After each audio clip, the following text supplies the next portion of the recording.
Hey guys, it's Aaron again, and we're back with another episode from the Pixelmon. Or it's not a server. I was about to say the Pixelmon server, but that ain't really true, and I may have said that in the past, and I was wrong. From my single-player Pixelmon game. So we're starting off right where we left off. I told you that we needed to cook those apricorns. So we've cooked 3 red apricorns. So the next thing you do is you take 3 of them and you lay them across, and that makes a Pokeball disc. And if you've seen a Pokeball, which I hope you have if you're watching this video, this looks kind of like the top of a Pokeball, doesn't it? So the next piece we need is we need to cook. Oh, why not? We'll put a whole stack in there for the heck of it. We need 3 iron, and we need to cook some stone. So same thing. This looks familiarly like a bottom, doesn't it? So we will walk over here. I'm going to grab this real quick, and we're going to plant that. So we're going to go back to the anvil that we were on. So same thing, you right click it, and you notice that we now have another item right here. And then you left click with the hammer and hold it down. Hold it down until it doesn't move anymore. So there we go. So now you see we have an iron base, which looks even more like the bottom of a Pokeball now, doesn't it? So we'll do that with the rest of these here.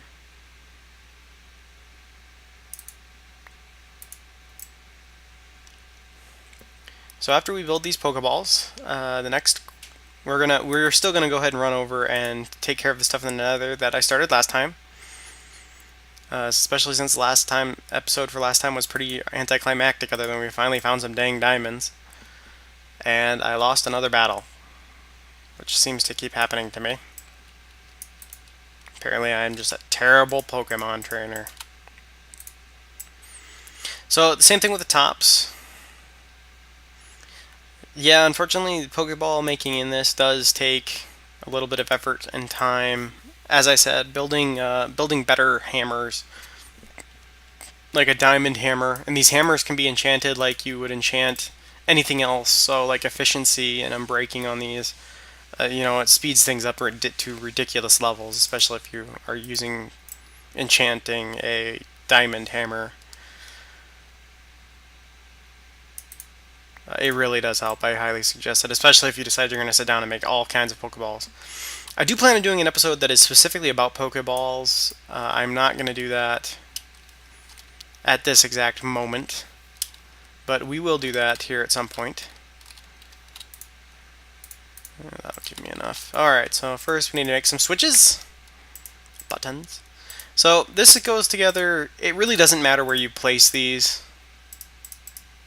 As you know, you can do this without a crafting bench, in fact.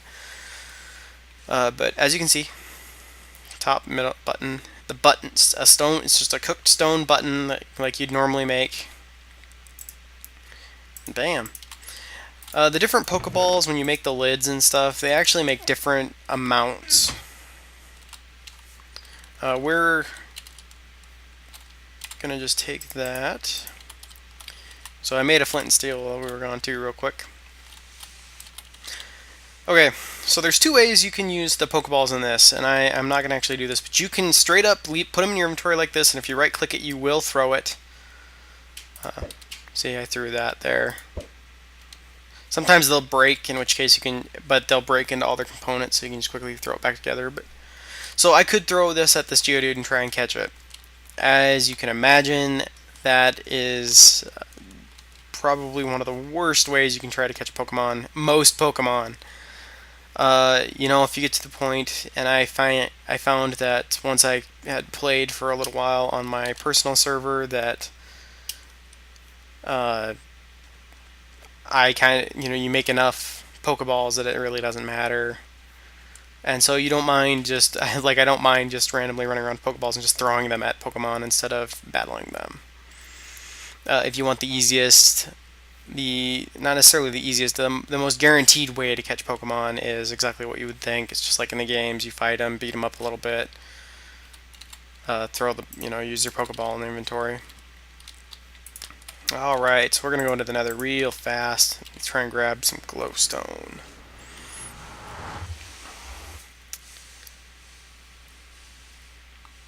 I got an achievement!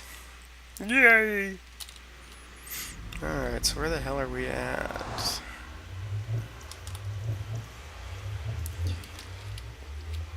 That's almost some bad luck. Almost. So I was kind of hoping we might be near... And there might be one that's not all that far. Another fortress, mainly for the same reason you would normally want to get one, or find one. One thing is that we could actually, if we found one, we could fight skeletons there and get bones, which we could then use to make bone meal and, expedite, or expedite, or whatever. Speed up the gathering food process. Alright, so let's look around a little bit. I was really hoping, the other thing I was hoping for in here is that we might get lucky enough to find some real easy to grab glowstone. That might be it right over there. So this is the part of the game where I do something that I probably shouldn't do. But we'll see if I can make this work. I haven't had to do this in a while. This is one of those times where having a flying Pokemon would have made this about 3 times more, or 3 times easier, because I could have just hopped on him and flown over here instead of trying not to die.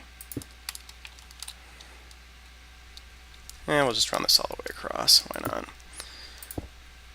You know what we should do while we're in here, as I see these mushrooms as I go by, maybe we should do some mushroom hunting. Because that might be a good way to feed myself.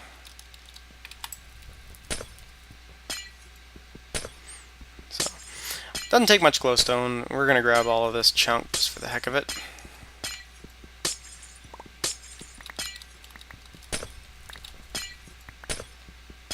So as you can see, the nether is pretty darn empty when you don't have ghasts and pigmen and all that other stuff spawning in it. It's kind of a dull, lonely place.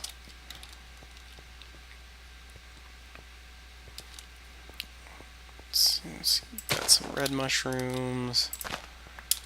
Oh yeah, we're gonna grab some mushrooms. I do have some bread, as you can see, so I do have a bit of a wheat farm going. I need to spend some time off camera really working on that, though. We got 9. Let's try to find 7, at least 7 brown mushrooms. So we've got 2 back in the chest and at the house. So there's 7. We can always come back and grab some more.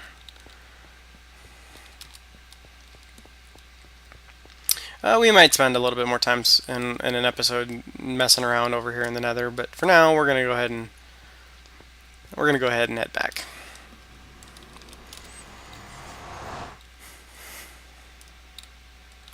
Alright. And we're back, and we got enough glowstone dust to make what I was concerned about trying to grab.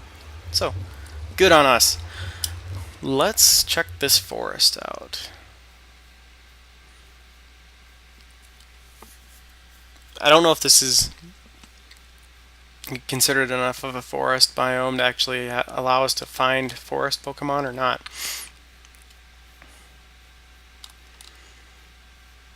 I was hoping we'd be really lucky and find a Weedle or something small, since I've been having really terrible time with beating anything. But it doesn't look like I'm going to be that lucky. There's a Flaffy and a Vulpix. Man. Sometimes finding Pokemon low enough level to actually fight can be kind of a challenge.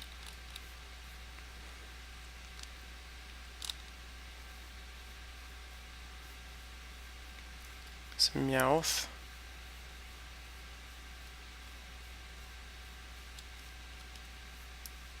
Bunch of crabby. I probably need to stay away from the beach at the moment.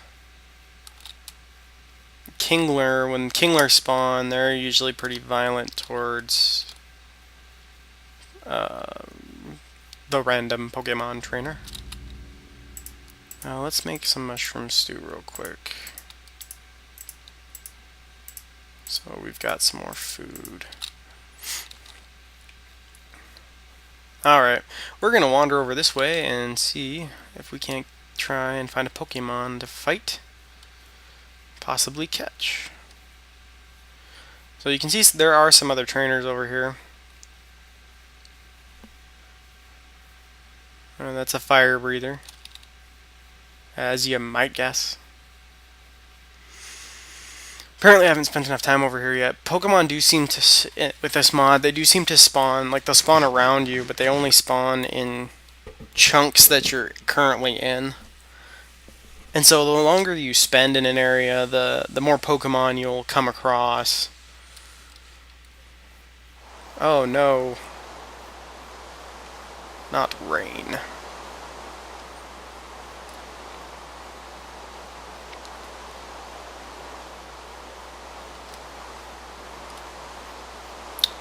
Stupid rain.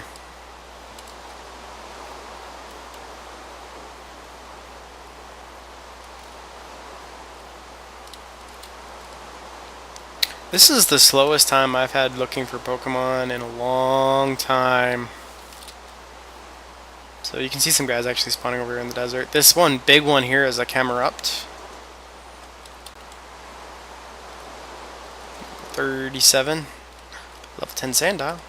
I wouldn't mind catching a Sandile. I don't know if we can beat a Sandile. Let's try it.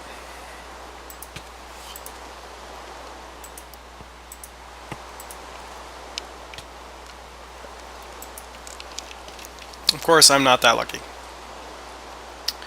So for the heck of it, we'll try our luck. I just threw the ball at it. You notice there is animation. The animation is not always super accurate. If you can even see it half the time. That's disappointing. Geez, my Bulbasaur is like 0 and 3. Criminy. Pokemon are biome specific, so you will only see certain Pokemon within certain biomes. Ponyta, for example, you'll only ever see in these plains.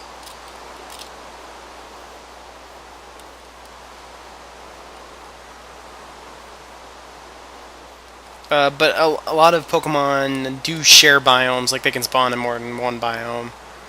I can only think of a few off the top of my head that I know only tend to spawn in one particular biome, and that's usually Pokemon that are spawn in the snowy biomes.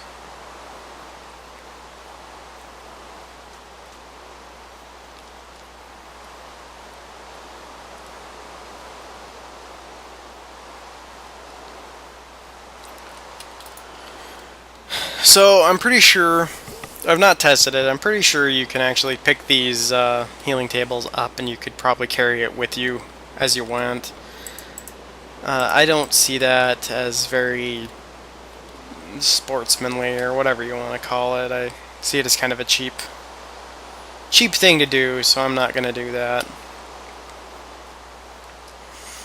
You can make potions in the game. If I get enough stuff, I can actually craft potions, which are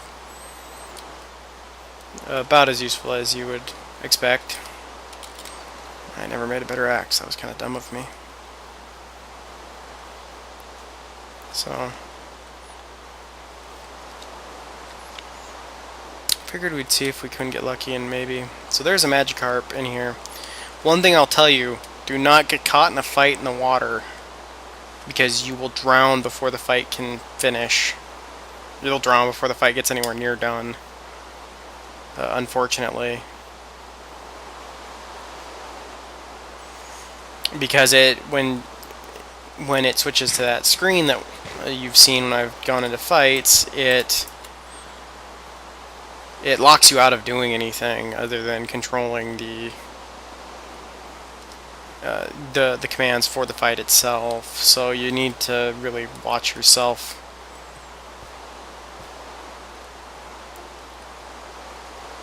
When you're wandering around looking for a fight.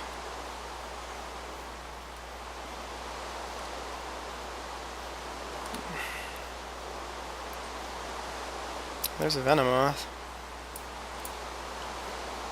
So yeah, we're here trying to maybe find some Magikarp or something we can beat up, because our luck has been something terrible so far. 15 star you. Slow bro, slow.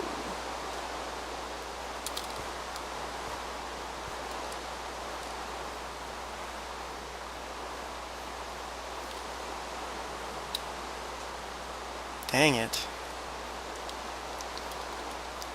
We can certainly see plenty of Pokemon out there. There's a Tentacruel. I have to give him props. The Tentacruel model is pretty darn cool looking.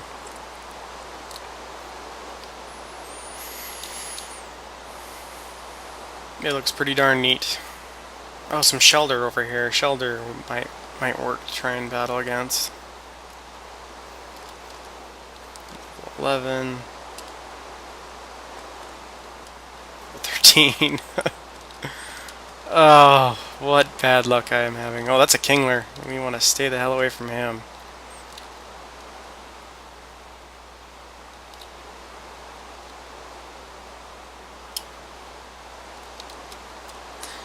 So I don't know what the hell I'm doing at this point. I'm just trying to find something that we can possibly beat.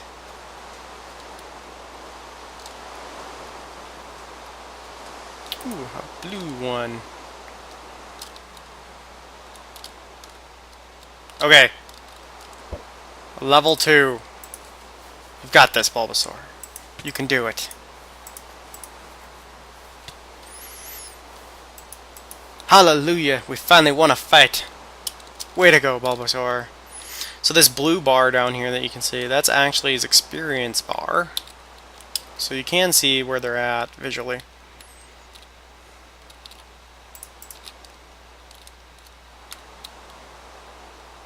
So I suppose at this point the best luck I might have is trying to find some more Rattata to combat.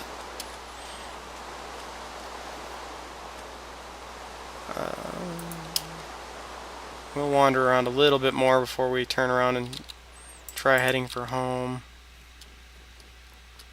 Whoa, I didn't want to run. Grab one of these. I'm also going to try, if I see apricorns for colors that I don't have, I'm going to try and grab them, because I want to show you guys as many of the Pokeball patterns when I do that episode as I possibly can. And so I need all of the... Where the heck did that one go? Oh, there it is. I need as many of those as possible, obviously. So, well, folks, I think I am probably going to go ahead and we're going to wrap this episode up here. So we've accomplished a lot.